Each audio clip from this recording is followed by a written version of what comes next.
So, Aaron, your summer work is over. Today's signing of Josh Nichols completes your roster. Tell us a little bit about Josh and what you hope he's going to bring to us. Yeah, I think Josh is going to bring a extremely high-end two-way game for us. 6'2" forward, can play center and wing. I watched a lot of tape on him from last year. He's spent a lot of time in the middle. Probably a natural winger that can play both. You know, he skates really well for his size. Been a very creative offensive guy when he's basically played anywhere other than the KHL or the American Hockey League. At close to a point a game in all those other leagues. Coming off a bit of a down year, but I think we don't get a guy like Josh in our building if he had a great year in the KHL last year. So, we looked at his 21-22 year, had 16 points in 36 KHL games, and then went to Norway midway through the year, and they went on a run to the finals, and he led the Norwegian league in playoff goals with 8. So he's a guy that can score goals. He's just going to be a guy that comes in and plays a top 6 role and does a job for us. He's played in a lot of different good leagues throughout the world, and he's excited to get in here and get to work. Would I be right in saying that him and Watling are your two big guns that you've brought in this summer?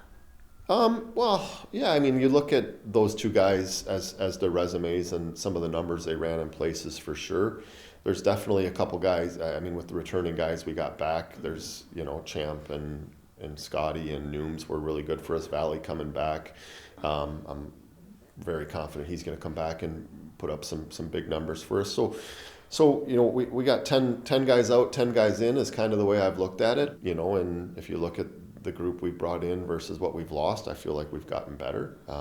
There's a couple names that I think are going to have big years for us. I think Usul is going to come in and be an impact player for us. He scored 11 goals as a 24-year-old in Liga. Again, coming off a little bit of a down year, but same thing. We don't get that guy in this country if he had 30 points last year. So we're taking. Sometimes you gotta look out, think outside the box a little bit, and you're looking for guys that you see the potential, see what they've done at other places, and maybe take last year as a little bit of a wash. But I think he's going to come in and be an impact player for us as well.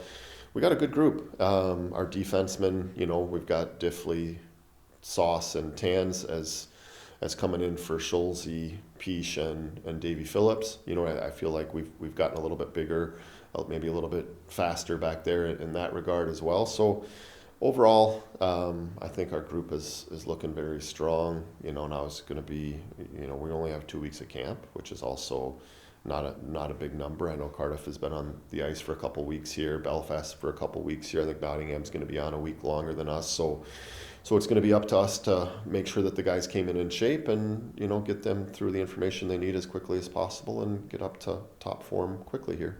Since we last spoke, Anthony Morone as well was another goalie that we've brought in. When I spoke to him, he sounded a confident character.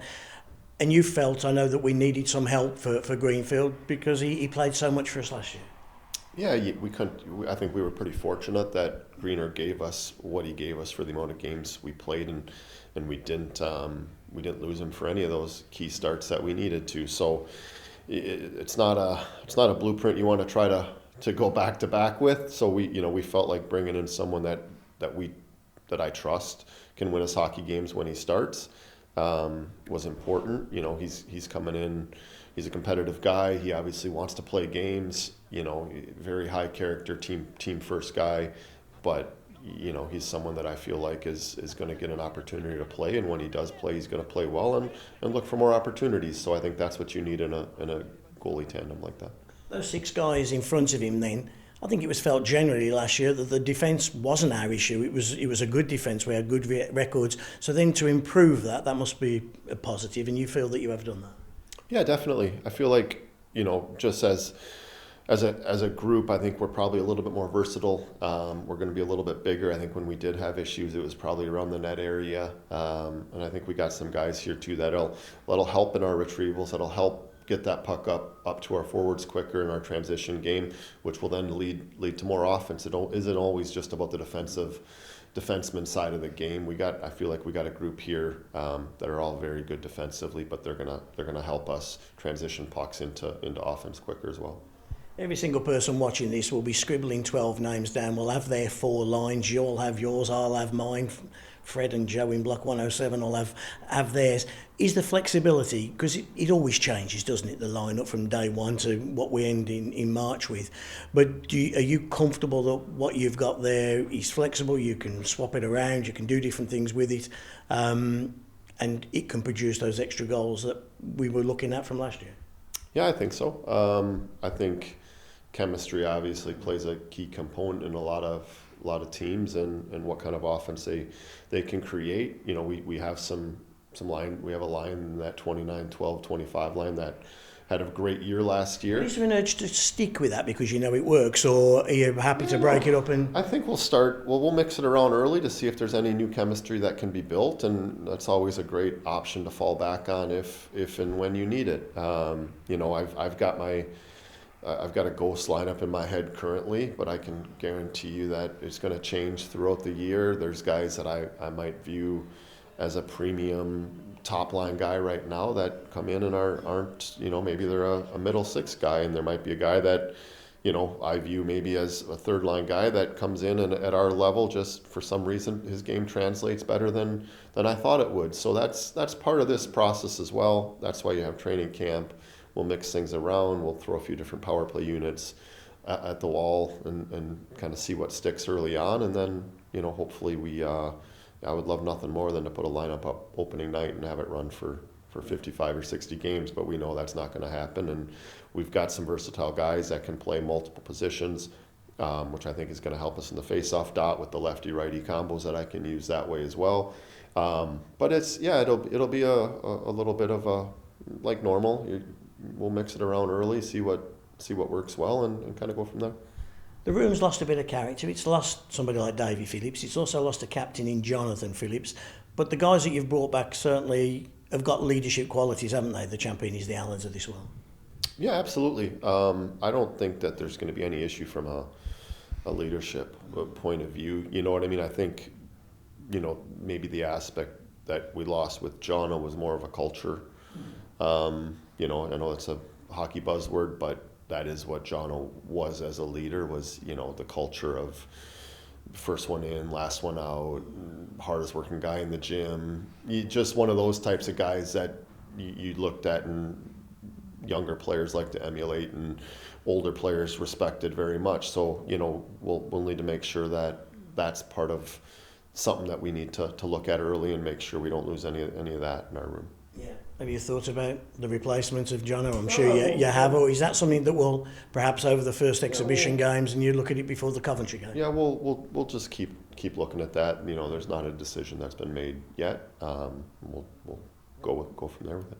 Okay. You say you've got 2 weeks before, well, you've got 3 weeks of training before the Coventry game, a week before the Nottingham game. Looking ahead, what do you plan to get out of those 4 games? Is it just fitness? Is it just combinations and chemistry?